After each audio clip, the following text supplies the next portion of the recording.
Good day, everyone. I am Fretzel M. Barbosa from BSN 2E, University of Rizal System, Taytay Campus. Today, I will present the evaluation of technology, a journey with Jim A. Khalili. In this presentation, we will explore how technology started, how it evolved, and how it continues to shape our lives today. These are the three main topics. Number one, technology as a tool for human progress. Number two, stage of technological evaluation. Number three, responsible use and impact of technology. Technology as a tool for human progress. Who is Jim Al-Khalili? Physicist, author, BBC Science presenter, explains science and technology in an engaging way, advocate for making complex ideas accessible to all. So, Jim Al-Khalili is a physicist, author, and science presenter. He explained complex scientific ideas in a simple and engaging way. Through his documentaries, he shows how science and technology evolve over time. What is technology?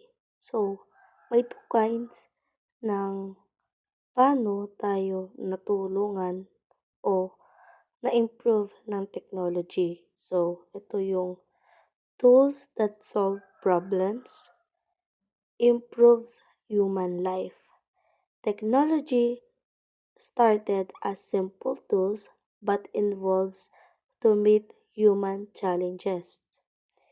Technology refers to tools, machines, and systems that help solve problems. It started from simple tools and evolved into advanced digital systems. Technology makes life easier, faster, and more efficient.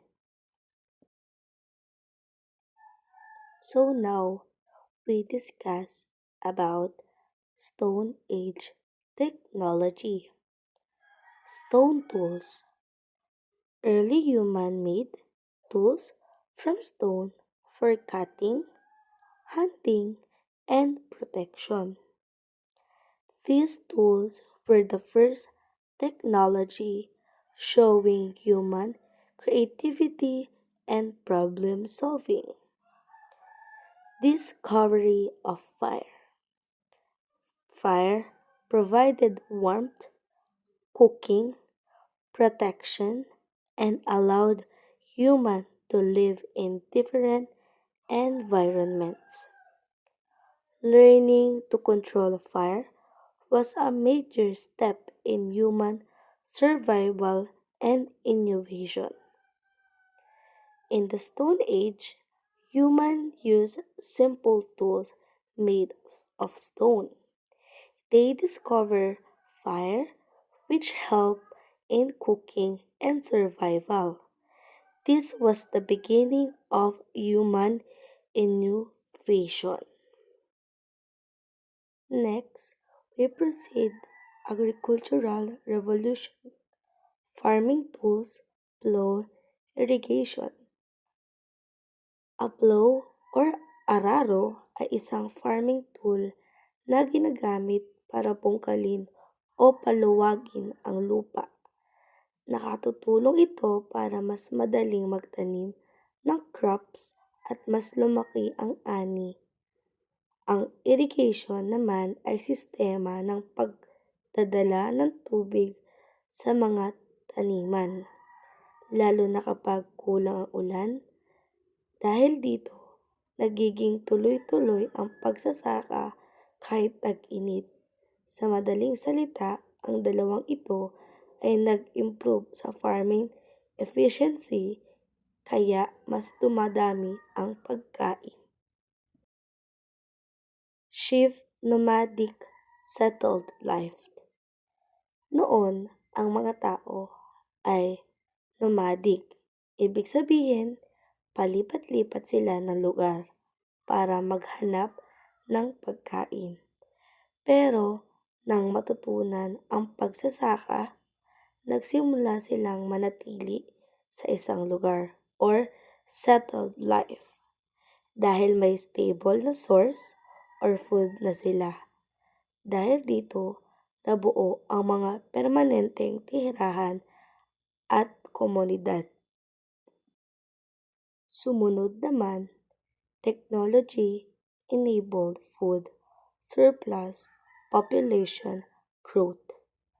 Dahil sa pag-develop ng technology tulad ng farming tools at irrigation, naging mas efficient ang production ng pagkain. Nagkaroon ng food surplus, ibig sabihin sobra ang pagkain kaysa sa kailangan. Kapag maraming pagkain, mas maraming tao ang nabubuhay at mas kaunti ang namamatay. Kaya nagkakaroon ng population growth o dumadami ang tao. At ang panghuli ay birth of early civilization. Dahil sa settled life at food surplus, nagsimulang mabuo ang mga early civilization. Ang civilization ay isang organisadong lipunan na may sistema ng pamahalaan, kultura, relihiyon at ekonomiya. Halimbawa nito ay ang mga sinaunang sibilisasyon sa Mesopotamia at Egypt. Nagkaroon na rin ng division of labor, iba-ibang trabaho kaya mas umunlad ang lipunan. Technology enable human to settle, farm, and build communities. Sa madaling salita, the agricultural revolution introduced farming and irrigation. People started to live in one place, forming communities. This led to the development of civilization. Revolution. The Industrial Revolution transformed work, production, and society. Number 1, machine replaced manual labor. Dati, karamihan ng trabaho ay ginagawa ng kamay, manual labor, tulad ng paggawa ng tela o pag-aararo. Pero, nang maimbento ang mga makina, napalitan ang maraming gawain ng tao. Mas mabilis at mas efficient ang machines. Kaya, mas kaunti ang effort pero mas marami ang output. So, ano ang resulta? Nabawasan ang physical work ng tao pero nagbago rin ang mga trabaho. Pangalawa, factories and mass production. Dahil sa paggamit ng machines, nagkaroon ng mga factories kung saan ginagawa ang mga product sa isang lugar. Dito nagsimula ang mass production. Ibig sabihin, paggawa ng maraming produkto ng sabay-sabay at mabilis. Halimbawa, paggawa ng damit o gamit na pare-pareho ang design. Mas mura ang produkto at mas accessible sa maraming tao. Pangatlo, steam engine power revolution. Ang steam engine ang isa sa pinakamahalagang imbensyon noong Industrial Revolution. Bakit nga ba? Ginamit nito ang singaw o steam para paandarin ang makina. Dahil dito, hindi na kailangan umasa sa tao o hayop para sa power. Ginagamit ito sa train, ships at factories. Kaya bumilis ang transportasyon at produksyon. Urbanization, technological growth accelerates. Dahil sa dami ng trabaho sa factories, maraming tao ang lumipat sa lungsod, urbanisasyon. Mas maraming opportunities sa city kaysa sa probinsya. Habang dumarami ang tao sa lungsod, mas lalo pang bumilis ang technological growth dahil sa demand at innovation. Naging sentro na progreso ang mga urban areas. At ang panghuli, idea, technology changes lifestyle and economy. Malaki ang epekto ng technology sa pamumuhay ng tao. Naging mabilis at lalong mas mabilis, mas madali at mas convenient ang daily life, transportation, communication, and work. Sa economy naman, nagkakaroon ng bagong industries at trabaho. Pero may epekto rin tulad ng pagkawala ng ibang jobs at pagbabago sa social structure. Sa madaling salita, ang technology ay patuloy na humuhubog sa lifestyle at ekonomiya ng mundo.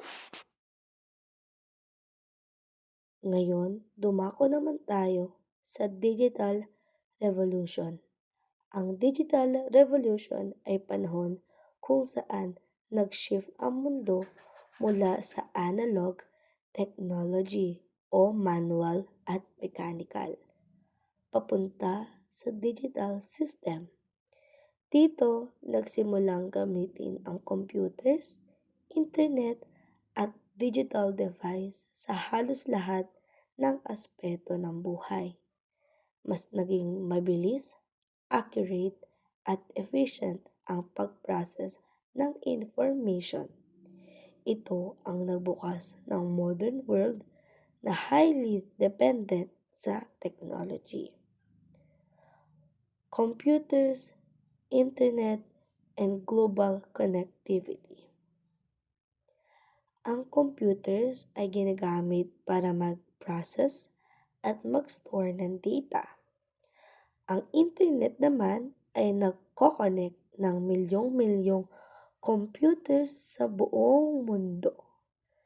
Dahil dito, nagkaroon ng global connectivity, ibig sabihin kahit magkalayo ang mga tao, kaya nilang mag-communicate at mag-share ng information. Naging mas connected ang buong mundo kaysa dati.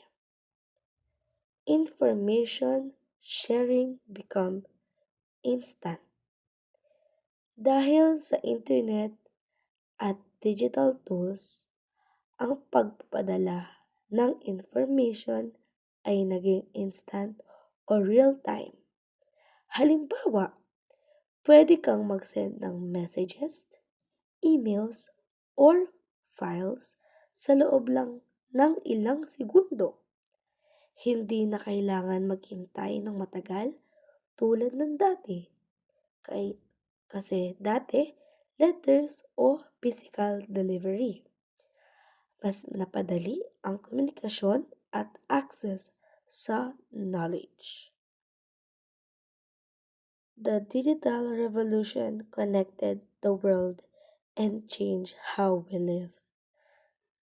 The digital revolution introduced computers and the internet.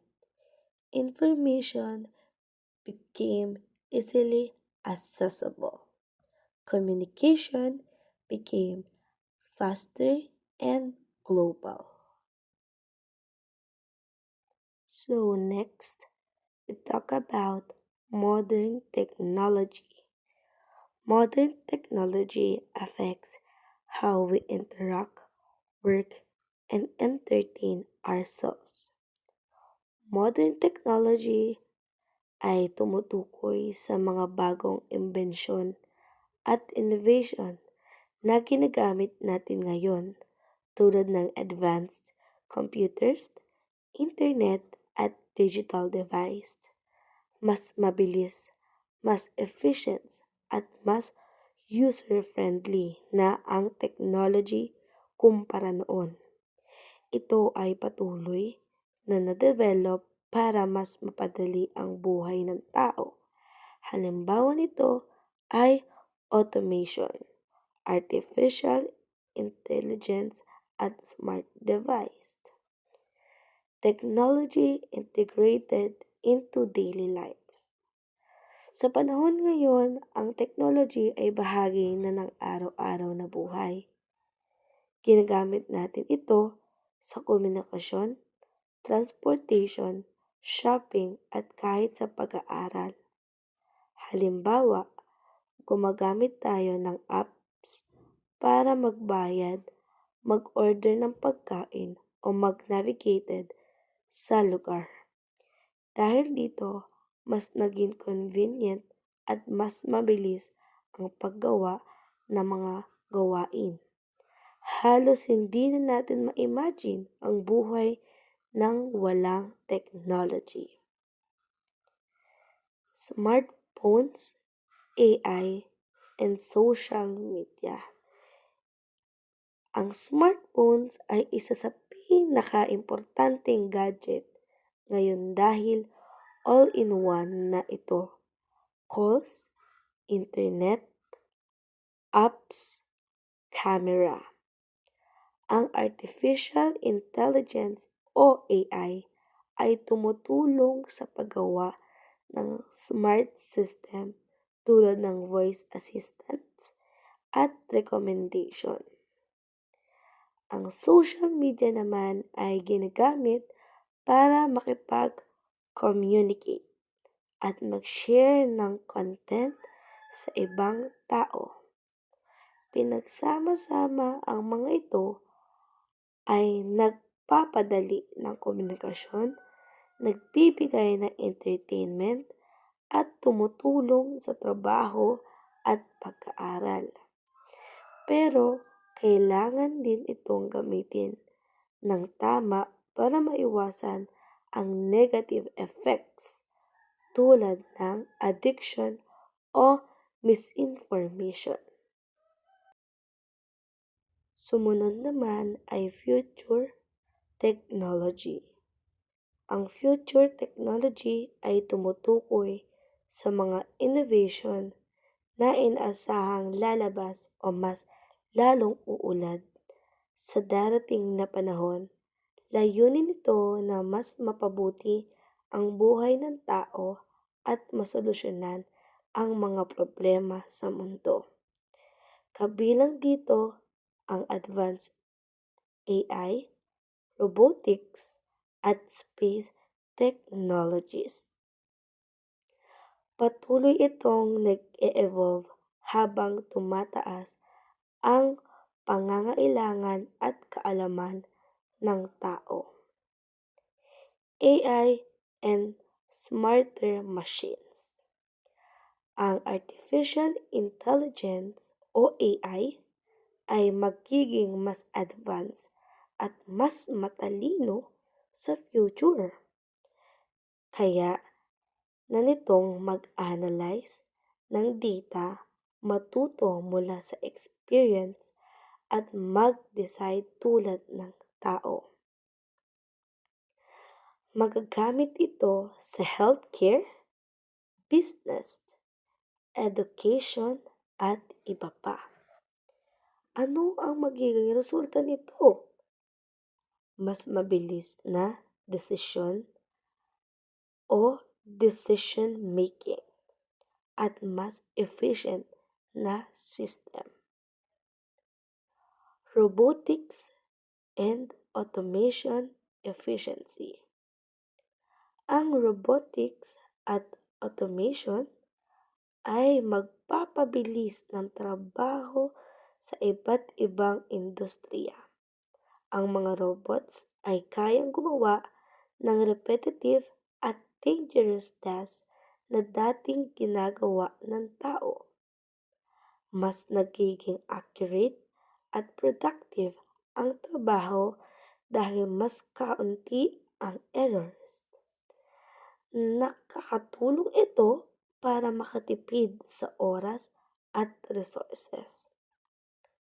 Space exploration, new frontier.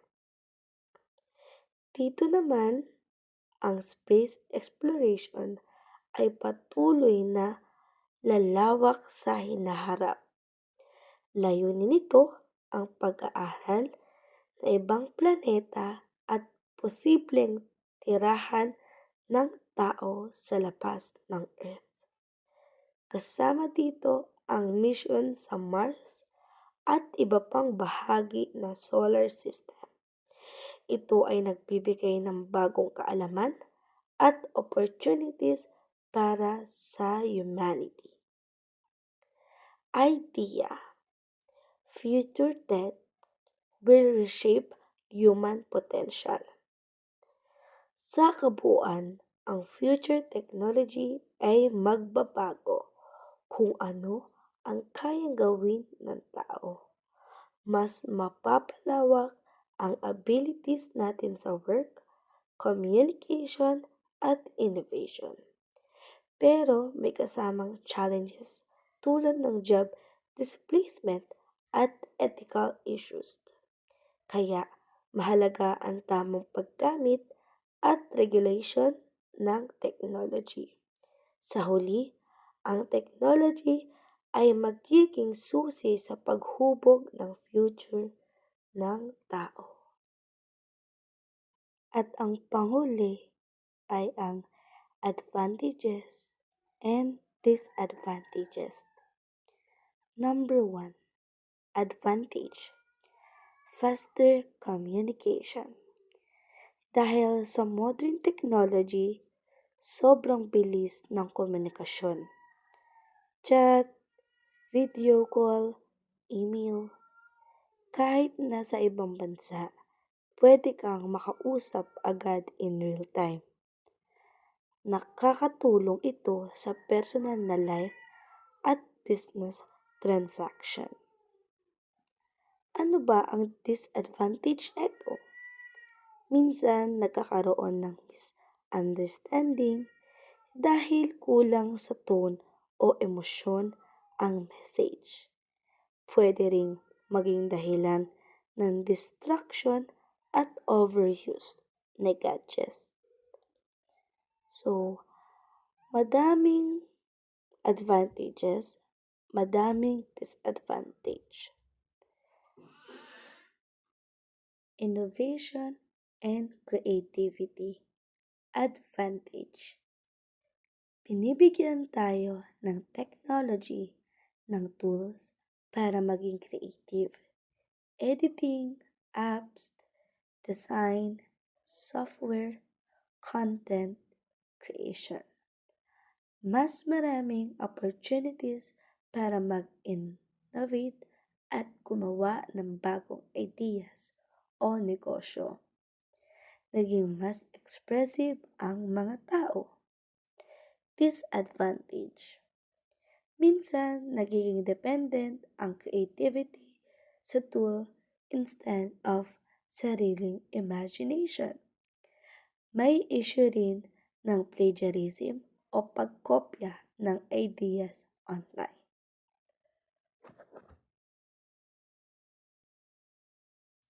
Ngayon naman, maraming salamat kung natapos mo at nakadating ka dito sa pinakahuling slide na to. At dahil nakaabot ka sa huling slide, ako ay magbibigay ng video presentation para maunawaan mo kung ano ang lahat ng sinabi ko kanina. Ngayon, talasan ang iyong mata, makinig, at mas mauunawaan mo sa gantong aspeto na to sa pagbibigay ng video. Ako ay naglagay ng 3 video para iyong maunawaan lalo ano ba ang kahalagahan at ang pag-evolve ng technology sa buong Pilipinas. Kung may mga tanong, maaari kang magtanong sa Google. Isa din to sa technology na nilahad ko kanina sa presentasyon. Dahil dyan, dito na nagtatapos at i-present ko na ang video. Salamat!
$60 million years of evolution, fire, tools, language, civilizations, wars, revolutions, spaceflight, artificial intelligence.